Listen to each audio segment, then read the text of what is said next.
The ballroom smelled of lily and disinfectant. That combination clung to my nose the moment I pushed the heavy service door open. I wasn't supposed to be noticed, only to clean the marble floors after the night's extravagant gala ended. But the gala hadn't ended. A voice had called me in by mistake. One of the coordinators pressed the wrong radio button, and I entered into a sea of diamonds and tailored suits. The lights shimmered on sequined gowns as laughter spilled like champagne. And then, across the mirrored walls, I saw it.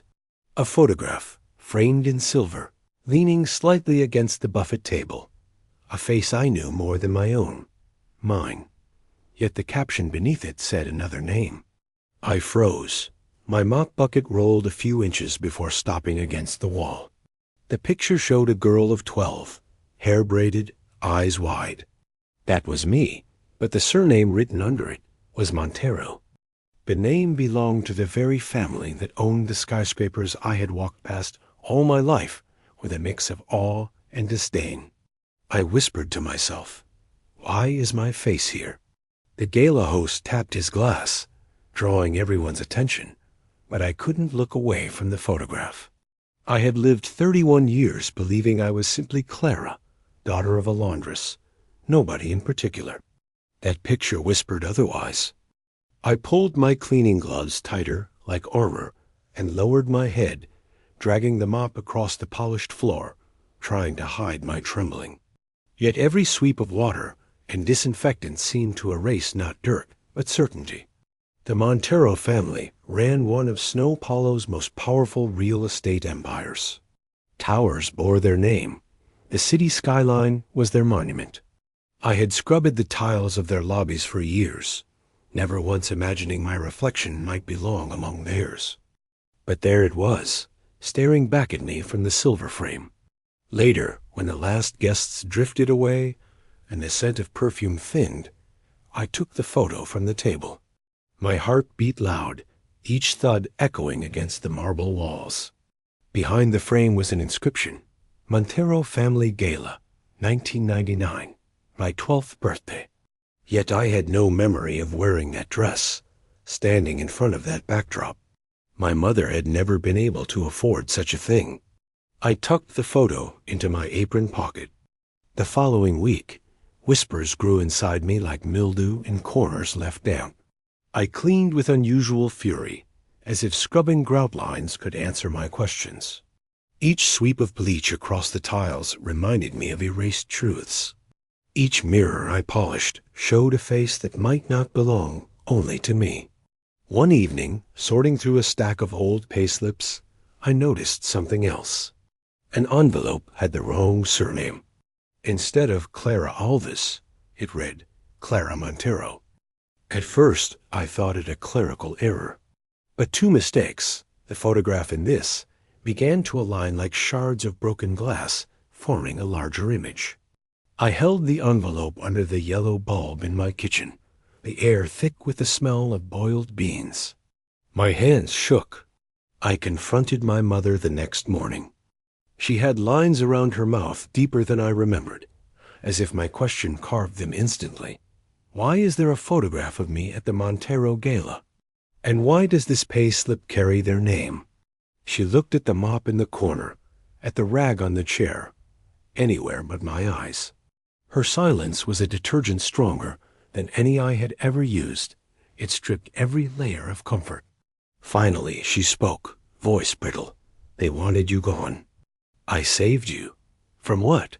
From being theirs. That day, my world cracked. She handed me a folded letter, yellowed with time. It bore the Montero seal. The words inside spoke coldly of arrangements, payments, and a child transferred after birth. My stomach churned. The letter was not addressed to her, but to a hospital administrator. My name was not Clara Alves, not really. It had always been Montero. I walked through the city in a haze, sidewalks gleaming after rainfall. Every skyscraper they owned loomed heavier now, like walls around a secret. I needed proof beyond letters and slips. One night I found it hidden in an old wooden chest at the foot of my mother's bed. Inside lay a hospital register page, torn but clear. Baby girl Montero, July 15th, 1989. My date of birth. My fingerprints inked in miniature. My breath caught, shallow as though I had swallowed ammonia. The weight of proof didn't bring relief. It brought terror. For weeks I carried the documents folded in my cleaning gloves, feeling their edges cut into my palm as I scrubbed, as if they wanted to bleed through me. The chance to reveal them came by accident. The Montero patriarch, Marcelo, announced a press conference in the mirrored lobby of their headquarters. He was retiring, naming his son Enrique as heir. My mop cart was assigned to the lobby that day. Fate placed me there, bucket, rags, and secrets tucked in my pocket. The hall was vast, walls of glass reflecting everyone twice. The chandeliers glowed harshly, revealing every streak on the floor. I had polished those floors to perfection, their gleam almost painful. I stood at the back, invisible as always. Marcelo raised his voice, deep and commanding. Today, I secure the future of our empire with my blood. The word blood echoed inside me. I could not stay silent. My hands, still in gloves, lifted the folder I had carried for weeks. The bleach stains on my sleeves looked like scars. I stepped forward, each movement dragging like a mop, heavy with water. Security men frowned, but Marcelo raised his hand for them to pause. Perhaps he thought I carried a request for mercy or a complaint about wages. Instead, I spoke. My voice cracked but carried. Your blood runs here too. You left me in the shadows. Gasps rippled. Enrique laughed, dismissive. She's just the cleaner. Remove her. But I laid the hospital register on the glass podium, the Montero seal shining beneath the lights. And the letter, and the photo. Each document, a rag wrung onto the surface, leaving stains they could not wipe away. Marcelo's face drained of color. The microphones captured every shuffle, every gasp. Reporters craned forward. This is not forgery, I said, my tone flat as disinfectant poured on tile. These are your papers. They prove I am your daughter. Enrique shouted, absurd. Anyone can invent. I pulled the envelope with the mistaken surname, showing the company's own payroll stamp. The silence that followed was thicker than bleach fumes. A notary, present to certify Marcelo's retirement declaration, stepped forward. He examined the hospital record, the letter, the payslip. His voice, when he spoke, was sharp as the snap of gloves. These documents are authentic. The lobby's mirrors reflected the scene infinitely. A cleaner in uniform, mop at her side, standing with proof among crystal chandeliers. I saw myself multiplied 100 times, no longer invisible. Marcelo gripped the podium. This is not the place, but the place was perfect. This was their temple of glass, and the truth spread across it like spilled water, impossible to gather again. I felt no triumph, only a strange quiet. Like after scrubbing for hours, when the smell of bleach lingers, and you know the dirt is gone, though the effort has hollowed you out. In the days after, lawyers swarmed. The Monteros tried to bury the matter, but the documents were public now, notarized, broadcast. My name could not be erased. Marcelo met me once more, privately. He was smaller then, without microphones, without mirrors. He offered money. I refused. I don't need towers or inheritances, I told him. I need acknowledgement. So he gave it. A formal declaration, signed recognizing me as his daughter. No apologies, just ink on paper. But that ink was more permanent than bleach on marble. The city whispered. Newspapers printed my face beside the towers I once polished. I still cleaned, still wore gloves, still pushed my cart. But each motion carried new weight. Every floor I scrubbed reflected not just chandeliers, but dignity returned. One evening, while rinsing a mop, I thought of my mother, the woman who had raised me, not by blood, but by choice. I visited her, bringing the signed declaration. She touched it with trembling fingers. "You always belonged to me," she said softly. I nodded. Now the world knows I belong to both. The smell of disinfectant lingered in my clothes as I left, but for the first time, it felt less like erasure and more like clarity. The city did not let me fade back into silence. Recognition from Marcelo Montero was not just a personal revelation. It became a headline, a public spectacle. "Cleaner revealed as hidden heiress," screamed one paper. Another called me the daughter in the shadows. But for me, it was simply life continuing, mop in hand, gloves tight against my skin. The elite recoiled. At first, invitations arrived from journalists, from talk shows, even from society ladies who wanted to parade me like a rescued artifact. I declined them all. I kept scrubbing. I understood dirt, repetition, and the quiet dignity of shining a surface others had stepped on. That was my ground. Yet silence could not hold forever. Enrique, Marcelo's legitimate son, seethed. At the next board meeting of Montero Real Estate, my presence was demanded, not by him, but by lawyers and by the notary who had authenticated the documents. The confrontation was inevitable. The boardroom stretched wide, windows framing São Paulo's skyline at dusk. The floor gleamed, polished to an almost blinding sheen. I had cleaned floors like this many times, but never entered as someone with a seat, however temporary. I stood, clutching a folder, the scent of disinfectant lingering faintly from the gloves I had worn on the way. Enrique leaned forward, voice clipped. "You claim to belong here because of some papers. But inheritance is not only about blood. It's about commitment, presence, loyalty." I answered slowly, each word chosen as if laying tiles one by one. "Loyalty? I have given more loyalty to your towers than anyone in this room. I have washed their marble, scrubbed their staircases, polished their elevators. I gave them my sweat. I did not need to bear the Montero name to serve it." Gasps circled. My tone was not angry, but even like a steady rinse of clean water. Marcelo avoided my gaze, fingers tapping the mahogany table. The notary, seated at the corner, opened his briefcase. He placed a sealed envelope upon the table. "This," he announced, "is Marcelo Montero's original will, signed 15 years ago. It contains provisions concerning a daughter unnamed in public records." Enrique leapt from his chair. "This is manipulation." The notary continued, unflinching. "The clause identifies a female child born July 15, 1989. Assets were allocated, though frozen until recognition was possible. The will is registered and certified. Here is the original." He slid the document across the polished table. Light bounced from its wax seal like a reflection in a freshly cleaned mirror. I did not touch it. Proof was already heavy on my shoulders. Instead, I let the silence spread.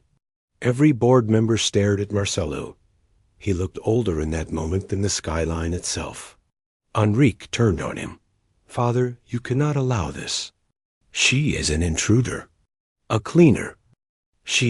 Marcelo's voice, quiet but firm, interrupted. "She is my daughter." The words were formal, not tender. They fell like disinfectant splashed onto a stain. Cold, clear, leaving no room for argument.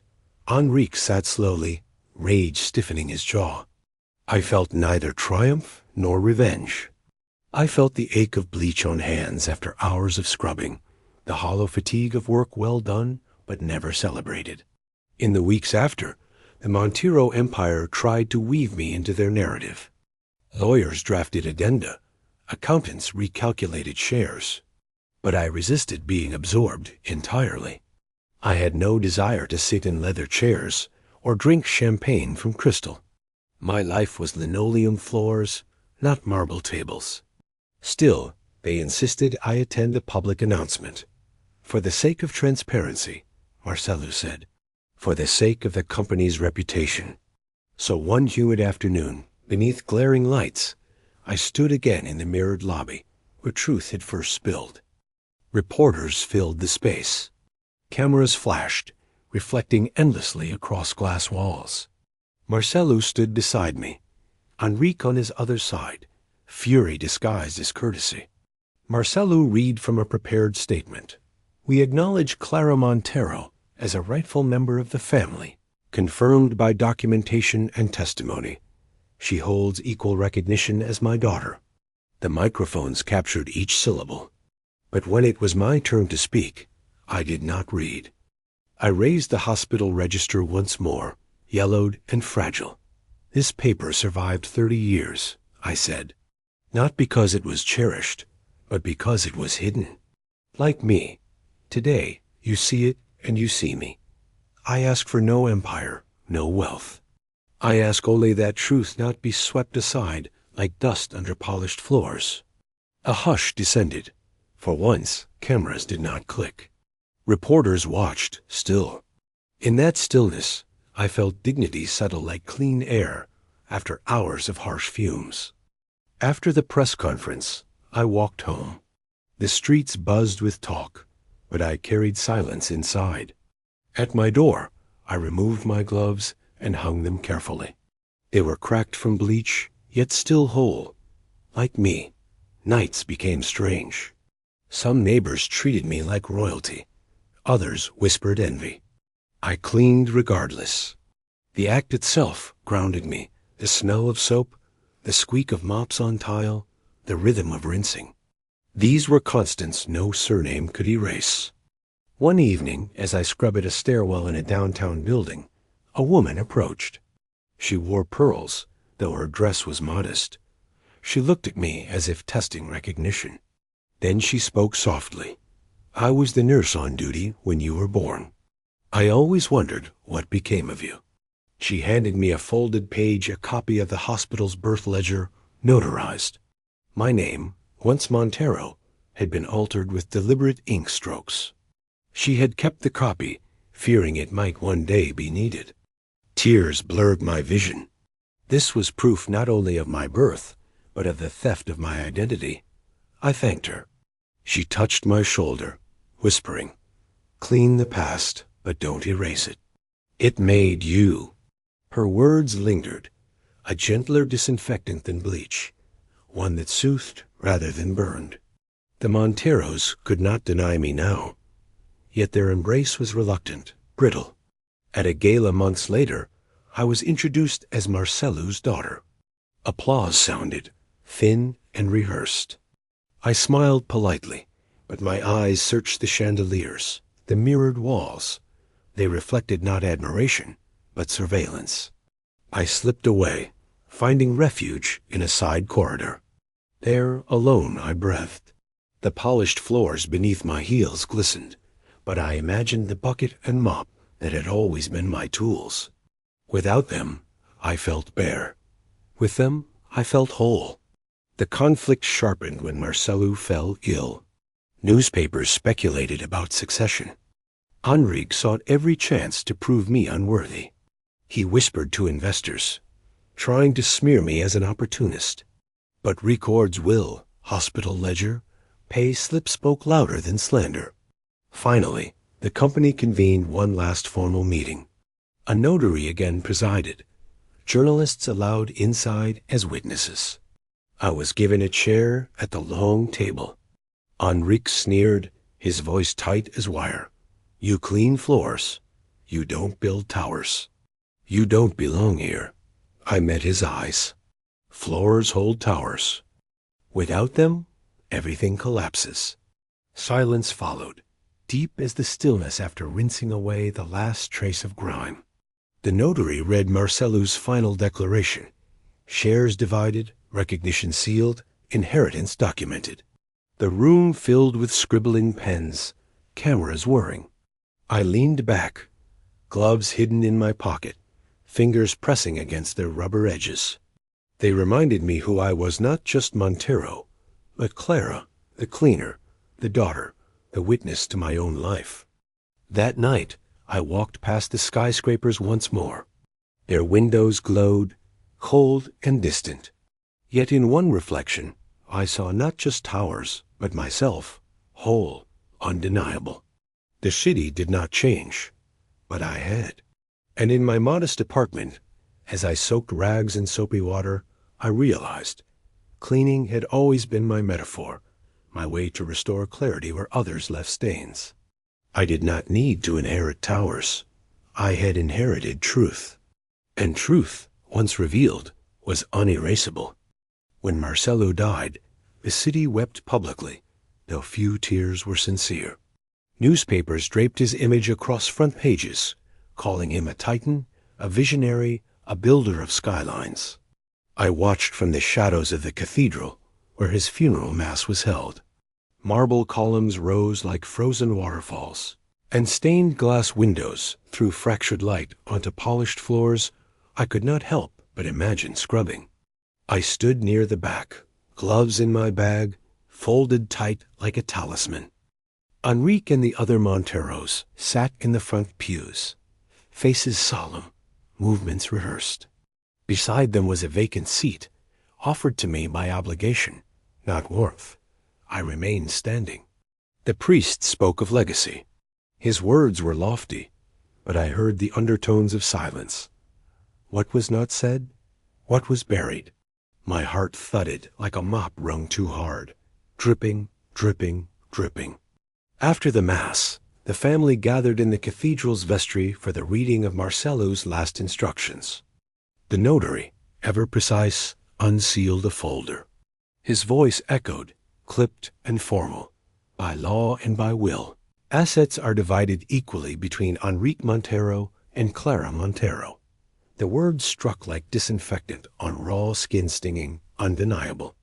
Enrique shot up, face contorted. This cannot stand. She is not one of us.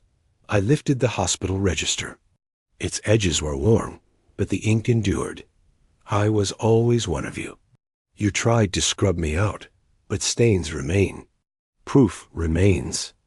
The board members, witnesses, even the priest looked on. The cathedral's silence became heavy, like the air before bleach fumes choked the lungs. Enrique slammed his palm against the table. You're destroying everything. I replied, voice steady, almost tender. No, I am cleaning what was already soiled. You feared the truth would smear your glass towers. But truth only clarifies. The notary struck his gavel against the table. Final. This is lawful. Recognition stands. It was done. Marcello's empire was now mine as well. Yet as the signatures dried, I felt no surge of power, only a hollow quiet. Like after polishing mirrors for hours, when the reflection shows every crack of fatigue. The months that followed were relentless. Investors tested me. Journalists shadowed me. Society pages speculated. Enrique refused to speak to me outside formal settings. But I endured, not with grandeur, but with the endurance of soap and water. One day after another. Wipe, rinse, repeat. In meetings, I said little. I listened, observed, measured words. I spoke only when necessary, and then with precision. We build towers on soil others live upon. We must remember that. Some scoffed, but others leaned forward, as though unused to hearing humility in a boardroom. Slowly, I shifted things. Contracts once hidden in shadow were brought into light. Tenants in old buildings received repairs promised decades ago. Wages of janitors and cleaners, my people, were raised, modestly, but tangibly. Elevators were fixed, stairwells painted, roofs mended. It was not charity. It was dignity restored, like polishing a neglected floor until it reflected again. The city noticed. Not the headlines, which still cared more for scandal than substance, but the tenants, the workers, the cleaners. One janitor stopped me in a lobby, her hands raw with detergent. You don't forget us, she whispered. I smiled faintly. I can't. I am you. Yet Enrique fought every step. He filed appeals, sought allies among investors, whispered to journalists. His fury was endless, like a stain that refused to lift. But stains fade slowly under persistence. I did not battle him with rage. I battled him with patience, with documents, with the weight of notarized truth. The confrontation came one final time, not in secret, but in the Montero headquarters, before press and witnesses. A new tower was being announced, a symbol of continuity. Enrique seized the microphone. "This empire is crumbling because of her," he spat. "She is no Montero. She is a cleaner wearing borrowed shoes." I stepped forward, gloves hidden in my pocket, and answered calmly, "Yes, I am a cleaner. That is not borrowed, it is earned. I know what it is to wipe away others' messes, to inhale bleach until your lungs ache, to polish mirrors until they blind you with truth. And that is why I belong here. Towers without clean floors collapse. Empires without truth rot." Gasps scattered. Some applauded quietly. Others averted their gaze. I pulled from my folder the nurse's copy of the hospital ledger, notarized, unaltered. Here is the proof of the alteration. Here is the evidence of theft. My identity was not given to me. It was taken, and now returned.